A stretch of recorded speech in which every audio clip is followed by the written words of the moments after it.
नमस्कार दोस्तों। हर हर महादेव, जय श्री महाकाल।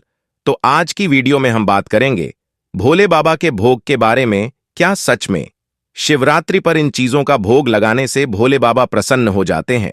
और साथ ही ऐसी कौन सी चीजें हैं जो भोले बाबा को बहुत ही पसंद होती है? तो चलिए वीडियो में आगे बढ़ते हैं। इस साल 08 मार्च को महाशिवरात्रि है। हर साल महाशिवरात्रि का पावन पर्व फाल्गुन माह के कृष्ण पक्ष की चतुर्दशी तिथि को मनाया जाता है। इस रात शिव जी और माता पार्वती एक साथ भ्रमण पर निकलते हैं। मान्यता है कि इस दिन शिव जी और माता पार्वती का विवाह हुआ था। ऐसे में शिव गौरी को प्रसन्न करने के लिए शिवरात्रि के दिन लोग व्रत रखते हैं और विधि विधान से पूजा करते हैं। इस दिन बेलपत्र, भांग, धतूरा, मदार पुष्प, सफेद चंदन, सफेद फूल, गंगा जल और गाय के दूध से भोले शंकर की पूजा की जाती है।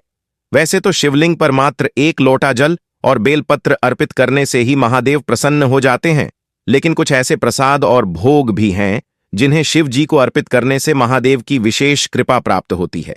आइए जानते हैं महाशिवरात्रि पर किन चीजों का भोग लगाने से भोले बाबा प्रसन्न होते हैं। ठंडाई। महाशिवरात्रि के दिन भगवान भोलेनाथ को ठंडाई का भोग लगाया जाता है और इस ठंडाई भांग मिलाया जाता है, जो कि शिव जी को बेहद पसंद है। मान्यता है कि ठंडाई का भोग लगाने से भोलेनाथ बहुत प्रसन्न होते हैं। लस्सी भी भोले बाबा को बेहद प्रिय है। ऐसे में महाशिवरात्रि पर भगवान शिव को ठंडाई के अलावा आप लस्सी का भी भोग लगा सकते हैं। पूजा खत्म होने के बाद इसे खुद ग्रहण और लोगों में भी प्रसाद के रूप में बांटे। हलवा। महाशिवरात्रि के पावन दिन भगवान शिव शंकर को हलवे का भोग लगाएं। ये हलवा आप कुट्टू के आटे का या फिर सूजी का बना सकते हैं।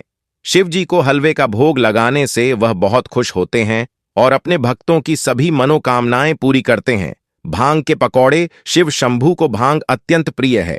महाशिवरात्रि के दिन पूजा में भांग की पत्तियों के अलावा इसका आप अलग तरीके से इस्तेमाल कर सकते हैं। भांग के पकौड़े का भी भोग शुभ साबित होगा। मालपुआ। भोलेनाथ को मालपुआ बहुत पसंद है। ऐसे में महाशिवरात्रि के दिन शिव पूजा में मालपुए का भोग जरूर लगाएं। यदि आप घर पर मालपुआ बना रहे हैं तो उसमें थोड़ा सा भांग का पाउडर मिला दें। इससे शिव जी जल्द प्रसन्न होंगे। गौ माता के दूध से बनी वस्तुएं। तो दोस्तों, आपको बता दें कि महादेव को गौ के दूध से बनी चीजें बहुत पसंद होती हैं, क्योंकि बताया जाता है गौ माता में 33 कोटि देवी देवता का वास होता है। साथ ही अगर आप शिवरात्रि वाले दिन शिवलिंग पर दूध से बैंक चीजें अर्पित करते हैं तो भोले बाबा को बहुत प्रसन्नता होती है और उसके बाद भोले बाबा की आपके ऊपर कृपा होने लगती है और आपके जितने भी परेशानी होती सभी का अंत संभव हो जाता है।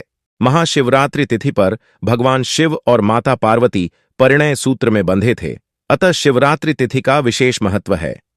कालांतर में माता पार्वती ने भगवान शिव की कठिन तपस्या की थी। कठिन तपस्या से प्रसन्न होकर भगवान शिव ने माता पार्वती को अर्धांगिनी रूप में स्वीकार्य किया था।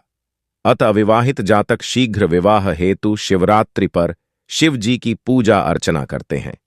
हिंदू पंचांग के अनुसार अब की बार महाशिवरात्रि 8 मार्च को मनाई जा रही है।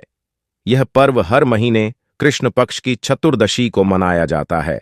धर्मशास्त्रों में निहित है कि महाशिवरात्रि तिथि पर भगवान शिव और माता पार्वती परिणय सूत्र में बंधे थे, अतः शिवरात्रि तिथि का विशेष महत्व है। कालांतर में माता पार्वती ने भगवान शिव की कठिन तपस्या की थी। कठिन तपस्या से प्रसन्न होकर भगवान शिव ने माता पार्वती को अर्धांगिनी रूप में स्वीकार्य किया था।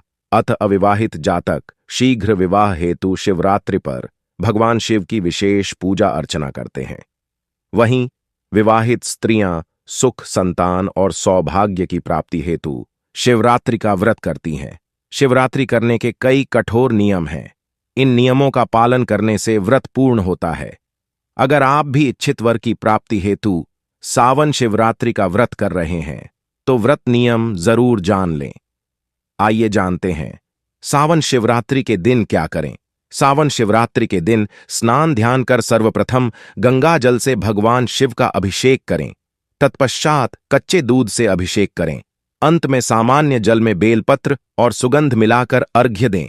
आप चाहे तो पीतल के पात्र में दूध, दही, शहद, गंगाजल और पानी मिश्रित पंचामृत से भगवान शिव का अभिषेक करें। महिलाएं पूजा के समय माता पार्वती को पूजा के समय श्रृंगार का सामान ही चूड़ियां और सिंदूर अर्पित करें। सिंदूर अर्पित कर माथे पर जरूर लगाएं। अविवाहित लड़कियां इस समय राम रक्षा स्तोत्र का पाठ करें। सावन शिवरात्रि पर सात्विक विचार मन में रखें, अतः मन ही मन शिव सुमिरन करें। साथ हूं। अगर आप मन में सात्विक विचार रखते हैं तो आपका मन और तन शुद्ध रहेगा और आपको भक्ति करने में आसानी भी रहेगी और साथ ही भोलेनाथ की कृपा भी आपके ऊपर बनी रहेगी। भगवान शिव का आशीर्वाद पाने के लिए शिवलिंग पर भांग, धतूरा, बेलपत्र आदि चीजें अर्पित करें। इस समय शिव चालीसा का पाठ और आरती करें। सावन शिवरात्रि पर ब्रह्मचर्य नियमों का पालन करें, क्योंकि ये एक पवन त्योहार होता है और इन नियमों का पालन बहुत जरूरी है। तो चलिए अब बात करते हैं कि शिवरात्रि पर क्या नहीं करना चाहिए, क्या न करें। सावन शिवरात्रि पर अन्न ग्रहण न करें।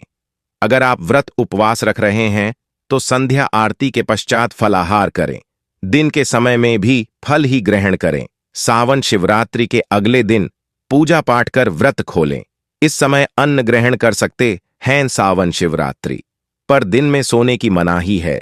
भूलकर भी दिन में न सोएं। आखिर ऐसी कौन सी गलतियां होती है जिनके कारण माता लक्ष्मी घर से चली जाती है, और साथ ही हम बताएंगे कि आखिर इन गलतियों से कैसे बचा जा सकता है। तो चलिए बात करते हैं आखिर आचार्य चाणक्य क्या कहते हैं। आचार्य चाणक्य ने मानव कल्याण के लिए एक चाणक्य नीति की रचना की है, जिसमें उन्होंने राजनीति, युद्ध और लोगों के साथ बराबरी बनाए रखने के लिए मार्गदर्शन किया। अपनी नीति शास्त्र में उन्होंने मनुष्य के जीवन के कई पहलुओं को गहराई से साझा किया है। आचार्य चाणक्य को न केवल किताबी विषयों का बल्कि जीवन की अच्छी और बुरी दोनों तरह की परिस्थितियों का अनुभव था। उन्होंने जीवन के हर पहलुओं के बारे में विस्तार से बताया है। चाणक्य ने मानव कल्याण के लिए एक चाणक्य नीति की रचना की है, जिसमें उन्होंने राजनीति, युद्ध और लोगों के साथ बराबरी बनाए रखने के लिए मार्गदर्शन किया। अपनी नीति शास्त्र में उन्होंने मनुष्य के जीवन के कई पहलुओं को गहराई से साझा किया है। चाणक्य की नीतियां आज के समय में भी प्रासंगिक हैं।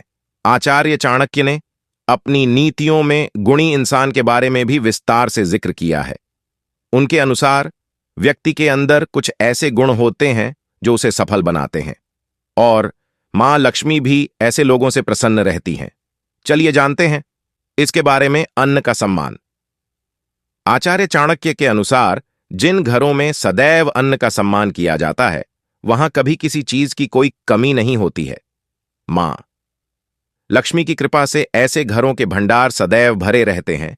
जिन घरों में अन्न का सम्मान नहीं करते हैं या अन्न की बर्बादी करते हैं, वहां पर कभी भी मां लक्ष्मी और अन्नपूर्णा का वास नहीं होता है। जहां होता है ज्ञानियों का सम्मान।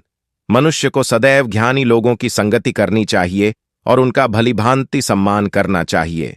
आचार्य चाणक्य भी कहते हैं कि जिन घरों में ज्ञानी व्यक्ति का सम्मान किया जाता है, वहां मां लक्ष्मी स्वयं पधारती हैं। ज्ञानी व्यक्ति आपको सही राह पर चलने को प्रेरित करते हैं। वहीं मूर्खों के कारण आप समस्याओं से घिर सकते हैं। घर की महिला का सम्मान। तो दोस्तों, आचार्य चाणक्य कहते हैं, जिस घर में महिलाओं का सम्मान होता है, उस घर से माता लक्ष्मी कभी नहीं जाती है, और साथ ही जिस घर में गृह क्लेश या महिलाओं के साथ अच्छा बर्ताव नहीं होता है, उससे माता लक्ष्मी तुरंत चली जाती है। घर में पूजा पाठ करना, तो आपको बता दें कि जिस घर में नियम से पूजा पाठ होता है, उस घर में माता लक्ष्मी का वास बना रहता है। और साथ ही जिस घर में पूजा पाठ आदि नहीं किया जाता है, उस घर से माता लक्ष्मी तुरंत ही किनारा कर लेती है। गौ माता को रोटी देना, तो दोस्तों सनातन धर्म में गौ माता को बहुत पूजनीय माना जाता है। तो जिस घर में सबसे पहली रोटी गौ माता की निकली जाती है, उस घर से माता लक्ष्मी कभी नहीं जाती है। साथ ही घर में पैसों बरसते हैं,